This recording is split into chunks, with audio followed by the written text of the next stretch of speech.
Dear students, मैं आपको पहला जो वीडियो था उसमें मैंने आपको ट्रांसलेशन के बारे में बताया था। अपन क्या कि मैंने पहले कहा था कि ट्रांसलेशन के बारे में अपन दो वीडियो बनाएंगे, पार्ट फर्स्ट और पार्ट सेकंड। पहला पार्ट अपन पढ़ चुके हैं जिसमें अपने प्रारंभन पढ़ा था। इसमें पढ़ेंगे अपन दो पार्ट, दीर्घीकरण और समापन। ठीक है, दीर्घीकरण आया। अब मैं सबसे पहले तो ये बताऊंगा कि इस दीर्घीकरण में क्या हुआ। दीर्घीकरण में क्या हुआ कि जो टीआरएनए होता है ना, ये टीआरएनए होता है, ये टीआरएनए ग्लूटामेट नामक अमीनो एसिड को ए साइट पर लाता है। क्या हो रहा है देख लीजिए, ग्लूटामेट को ए साइट पर लाता है। मतलब क्या हुआ कि टीआरएनए अमीनो एसिड ग्लूटामेट को ए साइट पर लाता है। ये बात लिख लीजिए। क्या हुआ सेकंड स्टेप में, यहां बता रहा हूं कि सेकंड स्टेप में क्या क्या हुआ। टीआरएनए तो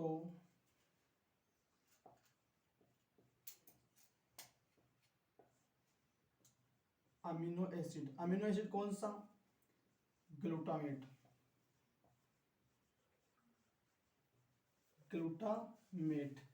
इस ग्लूटामेट को ए साइट पर लाया।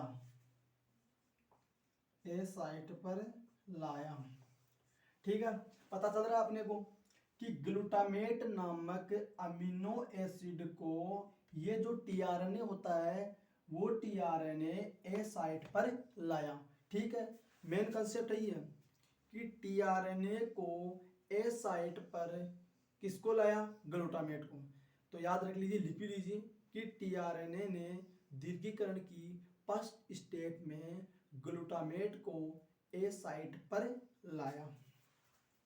अब इस ग्लूटामेट को कोड कौन कर रहा है, GAG। लिख लीजिए आप, ग्लूटामेट को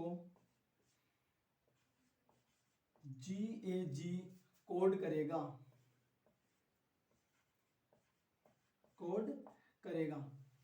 उम्मीद करता हूं कि दीर्घीकरण आपके समझ में आया है। एक बार दोबारा बता देता हूं, टीआरएनए ग्लूटामेट को ए साइट पर लाकर जोड़ रहा है।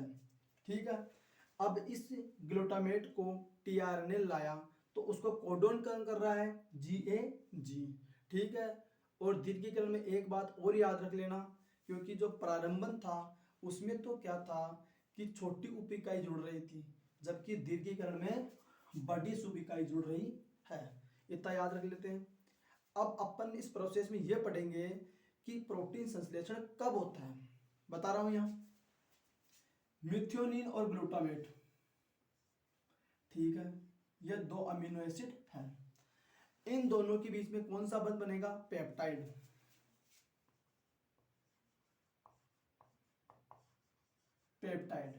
ये बंध बनेगा तब ही प्रोटीन संश्लेषण होगा। अनुवादन की क्रिया में प्रोटीन संश्लेषण तब ही होगा जब दो अमीनो अम्लों के बीच में पेप्टाइड बंध का निर्माण होगा। ठीक है, अब बात करते हैं कि पेप्टाइड बंध का निर्माण कैसे हो रहा है। मान लीजिए पेप्टाइड बंध का निर्माण नहीं हो रहा है तो प्रोटीन संश्लेषण भी नहीं होगा, तो अनुवादन क्या होगा, वेस्ट। तो मैं यह बताऊंगा कि पेप्टाइड बंध का निर्माण कैसे होता है। समझ लीजिए यहां पर इस चीज को,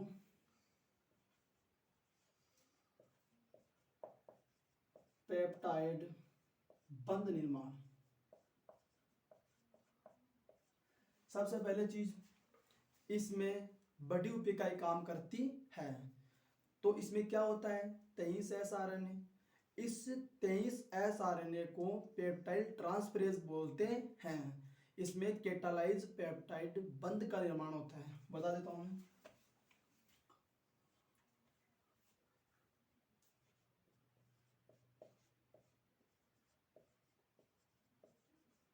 बड़ी उप इकाई ये 23S RNA होता है। ठीक है। 23 ऐसा आरएनए होता है, इसमें कैटालाइज पेप्टाइड बॉन्ड होता है या peptide transferase, T dial transferase, ठीक है।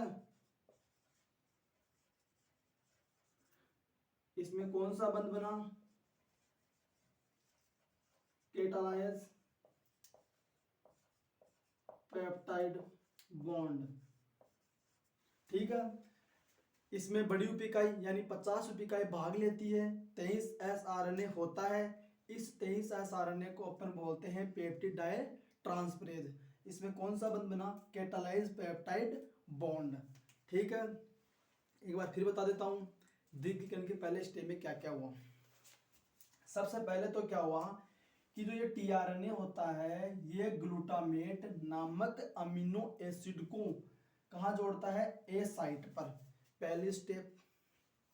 दूसरी स्टेप याद रखने वाली ये होगी कि जो जीएजी होता है ना वो किसको कोडॉन करता है, वो कोडॉन करता है ग्लूटामेट को।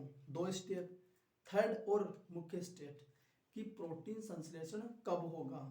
प्रोटीन संश्लेषण तब ही होगा जब दो अमीनो एसिड के बीच में किसका निर्माण होगा, पेप्टाइड बंध का निर्माण। और पेप्टाइड बंध का निर्माण कैसे होगा, मैं ये प्रोसेस बता चुका हूँ। याद रखना, जब तक प्रोटीन संश्लेषण नहीं होगा या प्रोटीन संश्लेषण तब ही होगा जब क्या होगा, दो अमीनो अम्लों के बीच में कौन सा बंध बनेगा, पेप्टाइड बंध। तब जाकर ही क्या होगी, प्रोटीन संश्लेषण होगी और वास्तव में वहां पर अनुवादन की क्रिया होगी। अब बात करते हैं अपन इसकी सेकंड स्टेप की कि सेकंड स्टेप में क्या होता है। अब बात करते हैं अपन सेकंड स्टेप की। दीर्घीकरण की सेकंड स्टेप में क्या करेंगे कि अपन फिनाइल एलेनिन को जोड़ना चाहते हैं। अब फिनाइल एलेनिन को कहाँ जोड़ेंगे, ए साइट पर। तो यहाँ भैया अगर ए साइट पर जोड़ते हैं तो यहाँ तो ए साइट पर क्या है, जीएजी है। तो मैं इस ए साइट को ऐसा क्या करूं कि फिनाइल एलेनिन को ए साइट पर जोड़ दूं और पी साइट इस साइड ही रहे, ठीक है। तो मेरे को मेन काम यही करना है कि फिनाइल एलेनिन होती है उसको ए साइट पर जोड़ना है। तो ये ए साइट पर कैसे जुड़ेगा, ये भी तो अपने को रिजल्ट पता होना चाहिए ना। तो इसके लिए क्या होगा कि मान लीजिए ये एमआरएनए है और ये क्या है, राइबोसोम। अब ये तो एमआरएनए, ये राइबोसोम। ये एमआरएनए पर राइबोसोम की क्या हुई, शिफ्टिंग, स्थान परिवर्तन। तो ये खिसक जाएगा और ये खिसक गया तो जो ये ए साइट है ये इस साइड आ गई, देख लीजिए ये ए साइड इस साइड आ गई। स्थानांतरण हुआ, स्थानांतरण के द्वारा एमआरएनए पर राइबोसोम का क्या हुई, शिफ्टिंग, ठीक है। एमआरएनए और राइबोसोम की क्या हुई, शिफ्टिंग। तो क्या हुआ, ए साइड इस साइड आ गई, ठीक है। ये चीज तो समझ में आती है कि स्थानांतरण के द्वारा एमआरएनए पर राइबोसोम की शिफ्टिंग हुई तो ए साइड इस तरफ आ गई, ए साइड यहाँ आई तो फिनाइल जोड़ सकते हैं, ठीक है। इसमें क्या होता है, अब मैं ये समझाता हूँ, ये तो समझ में आ गई यहाँ तक तो कि क्या हुआ। अब क्या हुआ कि जो टीआरएनए होता है वो फिनाइल एलेनिन को ए साइट पर ले आया। अब इस फिनाइल एलेनिन को कोड कौन करता है, ए ए ए, ठीक है। बता रहा हूं कि इस प्रोसेस में क्या हुआ, यहां से लिख लेते हैं अपन।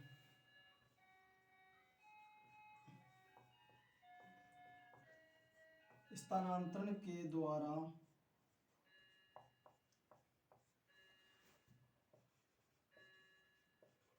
एमआरएनए पर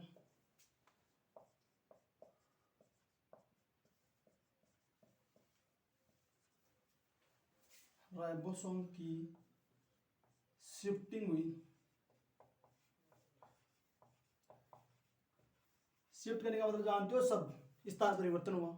अब ए साइड इस तरफ थी, मान लो ये स्थानांतरित हुई तो ये ए साइड थोड़ी इस तरफ आ गई, इस तरफ आ गई तो यहाँ आ गई, तो यहाँ क्या जुड़ गया, फिनाइल। शिफ्टिंग का मतलब ही ये होता है कि ये जो पी साइड यहाँ थी ना वो अब यहाँ आ गई और जो ए साइड यहाँ थी वो यहाँ आ गई। देख लीजिए यहाँ पर जो यहाँ था पी वो यहाँ आ गया, यहाँ ए था वो यहाँ आ गया।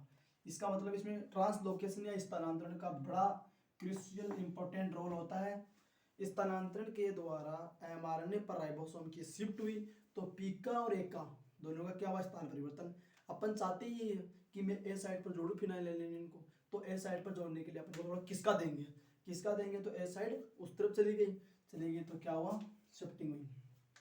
ठीक है, ये होता है आपका दीर्घीकरण कंप्लीट। एक चीज और बताता हूँ, फिनाइल एलिनिन को कोड कौन करता है, you U U U you इसको क्या करेगा, कोड, यू इसको क्या करेगा, कोड करेगा इसको। ठीक है, ये मेरी बात याद रख लीजिए। अब अपन इसकी अंतिम स्टेज पढ़ेंगे, टर्मिनेशन, बोले तो समापन।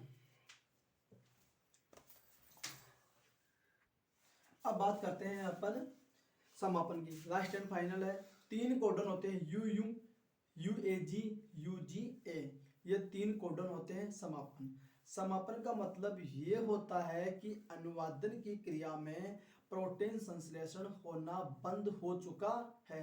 कहने का मतलब यदि किसी बर्तन में अपन पानी डालते हैं और वह बर्तन पूरी तरह से भर जाता है तो उसमें और पानी नहीं आ सकता, इसका मतलब क्या हुआ कि उसका समापन हो रहा है।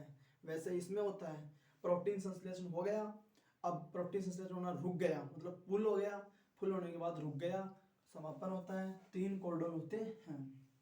देखिए पीएमटी में 2 चीज चलती है, एक तो होती है अनुवादन इकाई और एक होता है यूटीआर। ठीक है, अनट्रांसलेटेड रीजन। ठीक है, तो अनुवादन और अन अनुवादन क्या होता है, पहले तो ये बताइए इसमें स्टार्ट कोडन कहाँ है।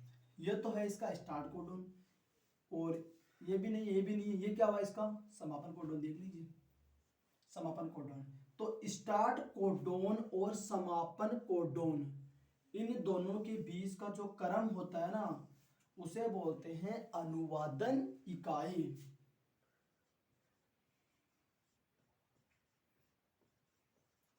अनुवादन इकाई। ठीक है बॉस, आगे बढ़ते हैं अपन। अब देखते हैं आगे कि स्टार्ट कोडोन से पहले का, ये दोनों जो स्टार्ट कोडोन से पहले आ रहे हैं, कहीं भी आ सकता है कोडोन का क्रम, उसकी कोई गारंटी नहीं है।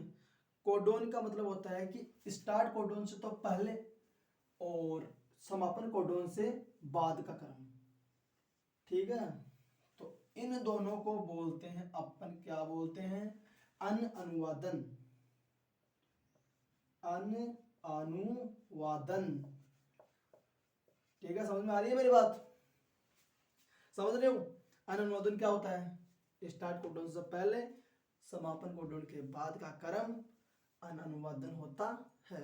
ठीक है, और स्टार्ट कोडोन से लेके समापन कोडोन के जो 20 का भाग होता है उसे अनुवादन इकाई बोलते हैं। उम्मीद करता हूँ कि आपके अनुवादन पूरा समझ में आएगा। ध्यान से पढ़िए, मैं विद गारंटी कहूँगा कि आपके ये चीज़ पूरी समझ में आएगी अगर अनुवादन आप ढंग से पढ़ेंगे। Thank you watching my video.